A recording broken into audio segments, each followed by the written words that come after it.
Well, BBC Radio Leicester commentator Ian Stringer has been with the team, of course, every step of the way, and he joins us from Madrid this morning. A very good morning to you, Ian. Let me just first ask you about the atmosphere in Madrid. We've been hearing a lot about heightened security in Germany, no surprise there. What's the situation on the ground in Spain? Regarding security, you can see over my shoulder the Vicente Calderón, the stadium the players were training at last night. The coach did have an armed guard afterwards because of the explosion last night. The news filtered through pretty quickly to people in and around Madrid here, and there was an armed guard for the coach afterwards. The security, I've spoken to a few fans, and I think that there's certainly a sense of people needing to be and will be more vigilant tonight ahead of the game. Of course, our thoughts with everybody connected with the injured in the incident last night, but the show must go on, as it were, and the Leicester City contingent would, I think, just be looking over their shoulders a little more off the pitch and trying to focus and hope the headlines are on the pitch tonight. Yeah, we've had a few reports this morning from another BBC reporter in Madrid, Ian, saying that there were a few clashes between fans and police last night. Do you know anything more about that? Some fans being injured?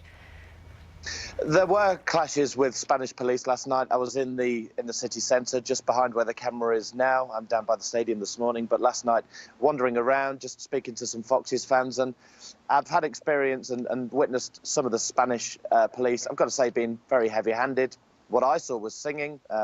Yeah, there was a lot of local cerveza that was being consumed, but in the main squares, some of what I saw last night was very calm.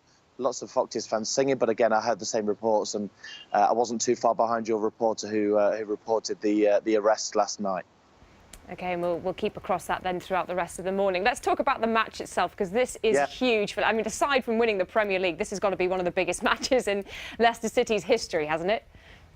I think it's a bigger match, actually, and I think even we'll adopt a Fox tonight in Dan Walker. So if anyone can get him a Leicester City shirt tonight, that would be welcome, because the Foxes definitely need all the support and help that they can get. I think it's the biggest game in the club's history. I've been watching Leicester City. My dad took me when I was 4 or 5 years old, so 30-odd years. I'm privileged to work for BBC Radio Leicester now and call the goals. I think this is the biggest game in the club's history. They will probably never play in the Champions League again, Kat, until they win it, and then of course they get a place in the competition next year. So I think this is an enormous game, and if they can keep the game alive here at the Vicente Calderón tomorrow, keep it alive for next week, they won't want to come to the King Power Stadium. Ever the optimist, Ian. Thank you so much for bringing us up to date on that. We're really looking forward to seeing how Leicester get on. Maybe we'll talk to you tomorrow once they've won. Thanks very much. Indeed. He's very enthusiastic, wasn't he? Well, like he says, it's the biggest match in Leicester's history. Yeah. They've won the Premier League. Who can say whether they can't go on to win the Champions League? They've beaten bigger opposition than Atletico in the past. OK. So who can say? You can't write them off. Kat, thank you very much. Now, we want to take the opportunity to tell you about a really extraordinary story,